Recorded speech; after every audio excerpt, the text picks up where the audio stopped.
오늘 우리에게 주시는 하나님 말씀은 빌립보서 1장 12절부터 21절입니다. 형제들아, 내가 당한 일이 도리어 복음 전파에 진전이 된 줄을 너희가 알기를 원하노라. 이러므로 나의 매임이 그리스도 안에서 모든 시위대 안과 그 밖의 모든 사람에게 나타났으니 형제 중 다수가 나의 매임으로 말미암아 주 안에서 신뢰함으로 겁없이 하나님의 말씀을 더욱 담대히 전하게 되었느니라. 어떤 이들은 투기와 분쟁으로, 어떤 이들은 착한 뜻으로 그리스도를 전파하나니 이들은 내가 복음을 변증하기 위하여 세우심을 받은 줄 알고 사랑으로 하나 그들은 나의 매임에 괴로움을 더하게 할 줄로 생각하여 순수하지 못하게 다툼으로 그리스도를 전파하느니라. 그러면 무엇이냐? 거칠애로 하나 참으로 하나 무슨 방도로 하든지 전파가 되는 것은 그리스도니 이로써 나는 기뻐하고 또한 기뻐하리라. 이것이 너희의 간구와 예수 그리스도의 성령의 도우심으로 나를 구원에 이르게 할 줄 아는 고로 나의 간절한 기대와 소망을 따라 아무 일에든지 부끄러워하지 아니하고 지금도 전과 같이 온전히 담대하여 살든지 죽든지 내 몸에서 그리스도가 존귀하게 되게 하려 하나니 이는 내게 사는 것이 그리스도니 죽는 것도 유익함이라. 아멘. 빌립보서는 성경 66권 가운데 가장 기쁨이 넘치는 서신입니다.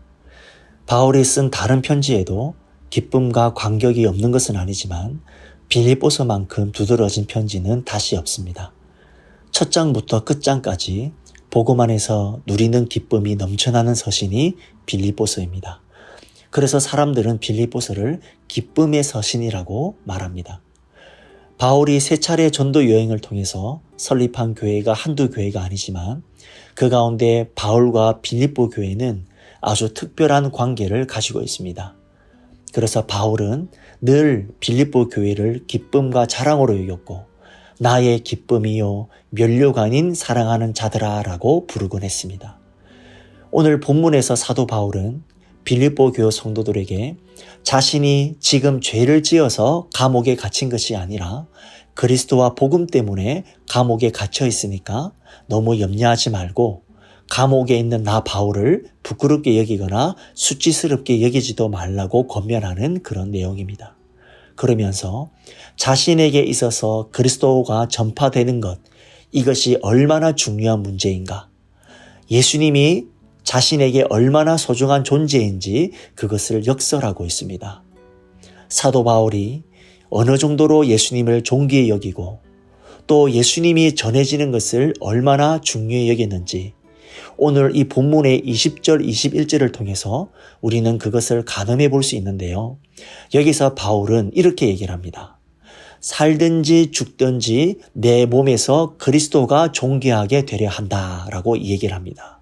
그러면서 내가 사는 것이 그리스도니 죽는 것도 유익함이라 그렇게 이야기를 하고 있죠.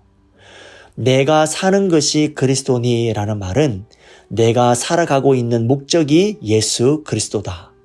내가 살아가는 이유가 예수 그리스도시고 내가 살아가는 힘이 그리스도에게서 나온다 이런 뜻입니다.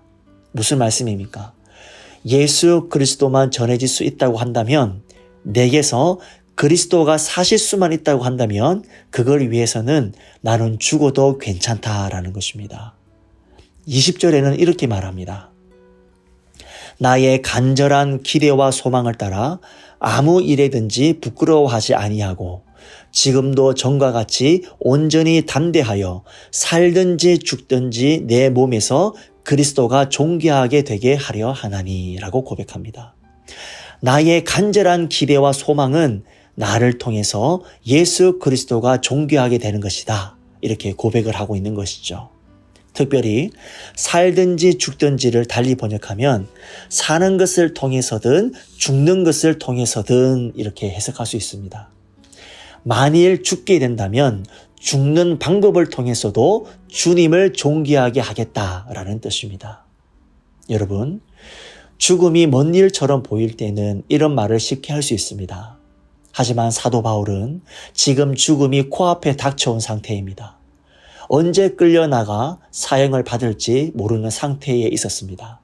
실제로 빌립보서를 써서 보낸 후 얼마 지나지 않아 사도 바울은 참수형으로 순교를 당하게 되죠. 그런 가능성을 앞에 둔 상태에서 살든지 죽든지라고 말했기 때문에 이 말에는 특별한 무게가 있습니다.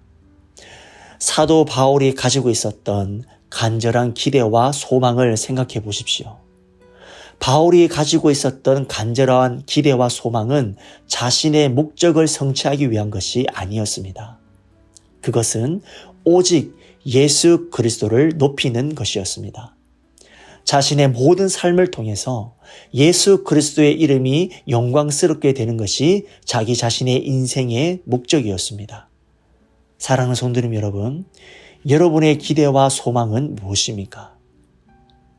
짧은 인생을 사는 우리들이지만 여러 가지 필요와 문제들이 끊임없이 우리를 찾아오기에 우리는 간절한 기대와 소망을 가지고 인생을 살게 됩니다.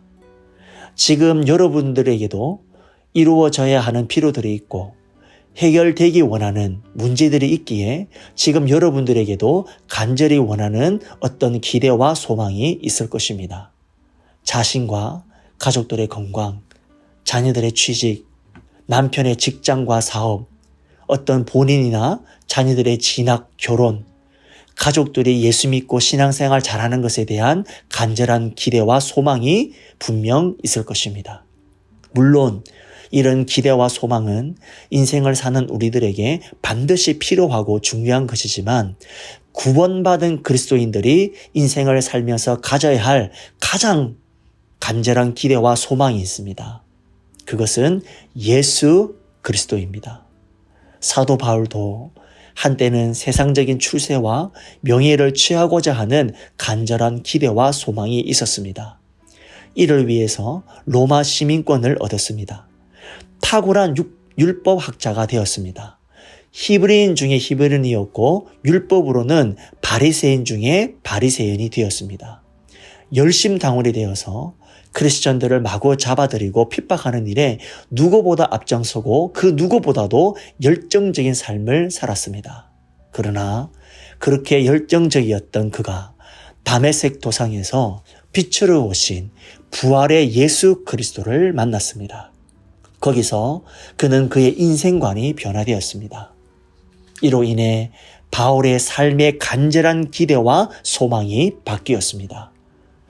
그가 그토록 붙잡고자 했던 모든 것들을 다 버렸습니다. 모든 것을 배설물로 여겼습니다. 대신에 오직 하나, 오직 한 분만이 간절한 기대와 소망이 되었습니다. 바로 예수 그리스도입니다. 사도 바울은 오직 사나 죽으나 그리스도의 존귀와 영광을 위하여 살고 죽는 것이 그의 간절한 기대와 소망이 되었습니다. 로마서 14장 8절에 우리가 살아도 주를 위하여 살고 죽어도 주를 위하여 죽나니 그러므로 사나 죽으나 우리가 주의 것이로다 고백합니다.